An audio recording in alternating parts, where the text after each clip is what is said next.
اللہ عزت دے تو کوئی ذلیل نہیں کر سکتا. کرنے دے حسد والوں کو جتنا وہ آپ سے حسد کرتے ہیں. لوگ کہتے ہیں فلانا مجھ سے بڑا جلتا ہے, تو میں نے کہا وہ تو فائدہ کر رہا ہے آپ کا, اس لیے لوگوں کو جلنے دے. تو ہم لوگ جو ہے وہ بلا وجہ, لیکن حسد بھی کسی کسی سے ہوتا ہے. ایک صحابی حضرت سعید بن عامر ہیں. حضرت عمر فاروق رضی اللہ تعالیٰ عنہ نے حضرت سعید بن عامر رضی اللہ تعالیٰ عنہ کو گورنر بنانا چاہتا حمص کا. نے کہا میں نہیں بنتا. فرمایا مجھے تم لوگوں نے بنا دیا ہے, خود گورنریاں بھی قبول نہیں کرتے. چلے گئے حضرت سعید بن عامر, گورنر بن گئے, صوبے کے گورنر.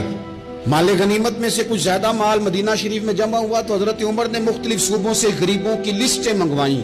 حضرت سعید بن عامر کے صوبے کے کچھ خاص لوگوں کو آپ نے لکھا کہ تمہارے صوبے میں جو غریب ہیں ان کی لسٹیں بھیجو. تو جب لسٹ آئی تو اس میں پہلا نام حضرت سعید بن عامر کا بھی تھا. کہا ہمارے گورنر کے پاس پہننے کو کپڑا کوئی نہیں, کھانے کو روٹی کوئی نہیں. حضرت عمر بیٹھ کے رو پڑے. فرمایا تمہارا گورنر بھی مسکین ہے. اشرفیوں کی ایک تھیلی بھر کے حضرت عمر نے بھیجی. حضرت سعید بن عامر کے پاس جب گئی تو کہنے لگے انا للہ و انا الیہ راجعون. آپ کی اہلیہ کہنے لگی خیریت ہے؟ بلی مانس دیکھنا میرے پاس دنیا آ گئی ہے, میں نے تو جان چھڑائی تھی اس سے, میرے پیچھے بھاگتی ہے. حضرت سعید بن عامر نے سارا مال وہیں اللہ کے حضور خیرات کر دیا. حضرت عمر ایک دفعہ دورے پہ آئے ان کے صوبے میں تو سب لوگوں کو جامع مسجد میں بلایا, حضرت سعید بن عامر کو بھی بلایا. ابن الجوزی لکھتے ہیں کہ حضرت عمر نے فرمایا لوگوں تمہیں اپنے گورنر سے کوئی شکایت تو نہیں؟ تو لوگوں نے کہا 4 شکایتیں. ایک تو ہمارے گورنر صاحب جب شروع میں آئے تھے تو فجر کی نماز کے بعد ہی آ کے لوگوں کے بیچ بیٹھ جاتے تھے. اب اشراق چاشت کے وقت آتے ہیں, سورج پورا طلوع ہو جاتا ہے تو حضرت سعید بن عامر رضی اللہ عنہ آتے ہیں. اور دوسری شکایت یہ ہے کہ صرف دن میں ملتے ہیں, رات کو ملتے ہی نہیں. اور تیسری شکایت یہ ہے کہ ہفتے میں ایک پورا دن ہوتا ہے ملاقات ہی نہیں کرتے. اور چوتھی شکایت یہ ہے کہ کبھی کبھی بیٹھے بیٹھے رونے لگتے ہیں اور بے ہوش ہی ہو جاتے ہیں. آپ نے ایسا شخص گورنر بنا دیا جو دیوانہ ہے. حضرت عمر نے بلا لیا, قریب بیٹھے تھے, کہا دے سوالوں کے جواب. گردن جھکی ہوئی ہے. عرض کرنے لگے امیر المومنین میں نے تو پہلے ہی کہا تھا میں گورنری کے قابل نہیں. فرمایا اب تو منصب تمہارے پاس ہے, تمہیں جواب تو دینا ہے.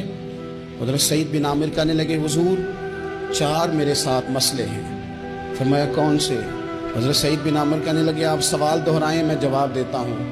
آپ نے فرمایا سعید لوگ کہتے ہیں پہلے تو سویرے آ جاتا تھا, اب تو اشراق چاشت کے وقت آتا ہے. گردن جھکائی, سناٹا چھا گیا محفل پہ. تھوڑی دیر کے بعد سار اٹھایا تو داڑھی پہ آنسو گر رہے تھے. فرمانے لگے حضور میرے گھر میں خادم کوئی نہیں, بیوی بیمار ہو گئی ہے. میں نہ سویرے اٹھتا ہوں, آٹا گوندتا ہوں, روٹیاں پکاتا ہوں, گھر میں جھاڑو دیتا ہوں, باہر آنے میں دیر ہو جاتی. پہلے جواب پر ہی لوگ رونے لگے, آنسو نکلنے لگے. حضرت عمر رضی اللہ تعالیٰ عنہ بھی روئے.